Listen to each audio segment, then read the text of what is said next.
Hey friends, premise of today is what business should you start?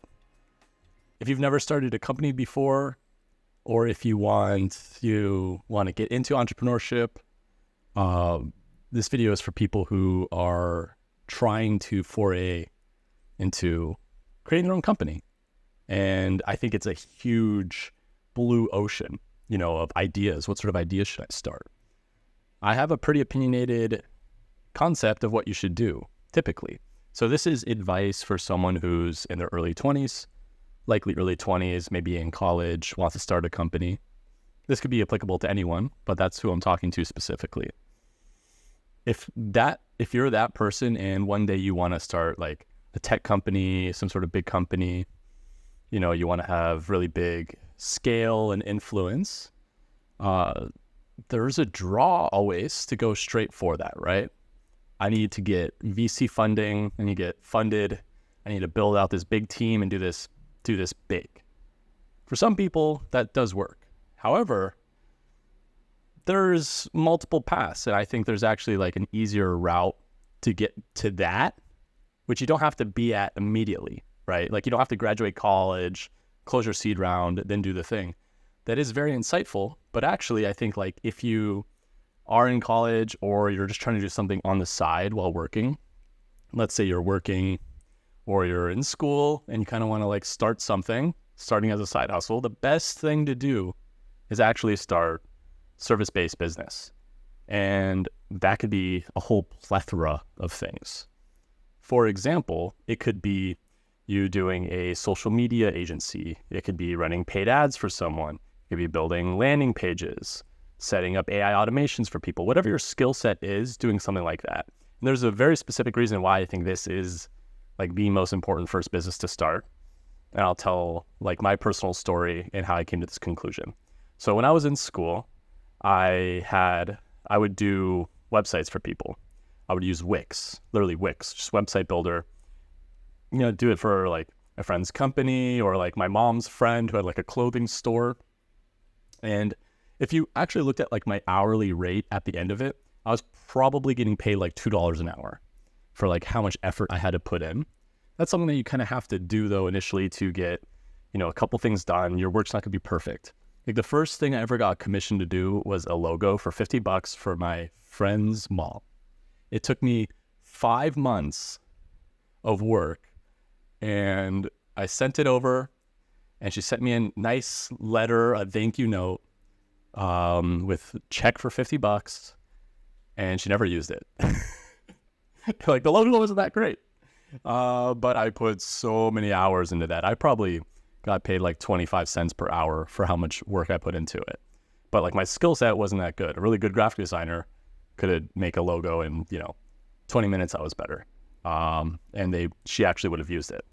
So understanding, like where your skill set is, I wasn't at a skill set where I could lead a team and grow a team to, like 100 plus people and, hundreds of millions in revenue, whatever.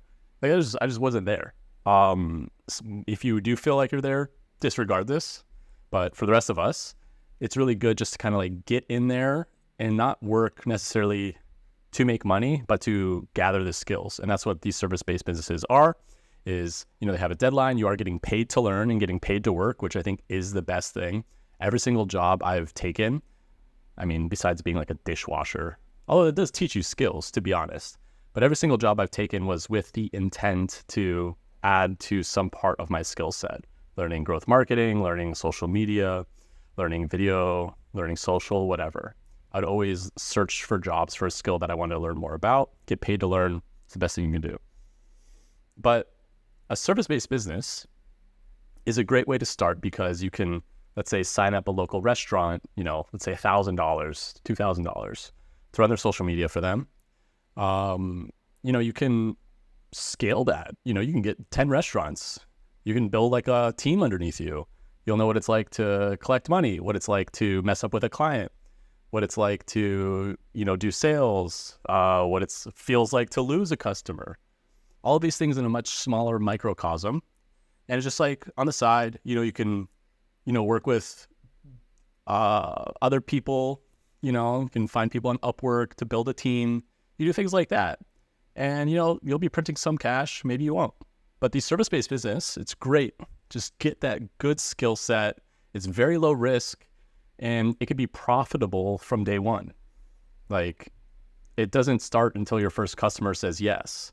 Maybe you make like a landing page or something, or a social media, Instagram to kind of advertise yourself, which you don't even, depending on your business, you can or cannot do. But yeah, it's very low risk. You don't need a ton of funding. There's no blockers. You can literally do this today. You can literally start today. You could send your first DM. You could do this while watching this video.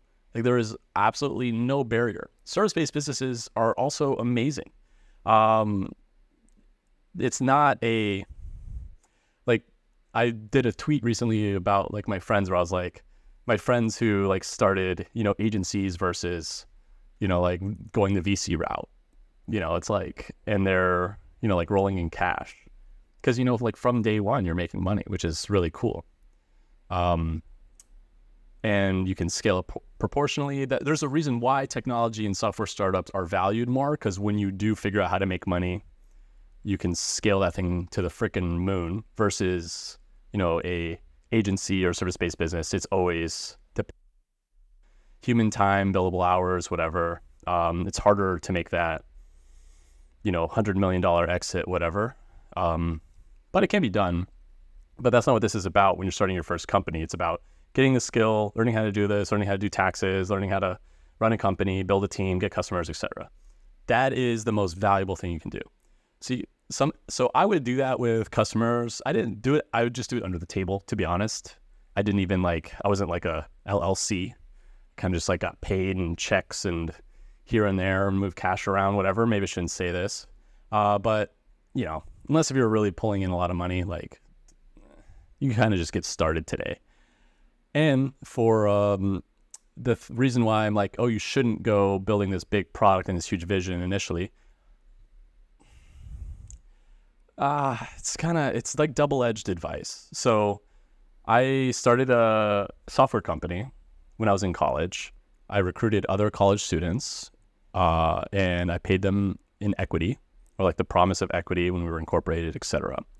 Really, everyone just wanted experience, something on the resume to help them get a job.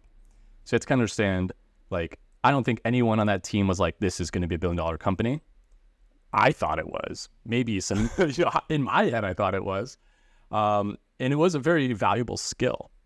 But we were bootstrapping and we made a lot of errors. But, building a software product, especially in that time, very challenging to do. Like getting the development time. We actually had 4 engineers, but they all were students and they're working on it part-time. They're not being paid, so you're not like pushing out a feature every day. It was very valuable. And I do recommend going for something like that, but I did that after, getting like some service, agency experience. And then after doing that, then I learned like, oh, what does that world actually look like? Like bootstrapping a software company is super challenging. That's why I'm like, I lost money on that venture. We made a lot of mistakes. Like I bought a domain for $1,000 so I could have the .com. Don't do that if you're bootstrapping.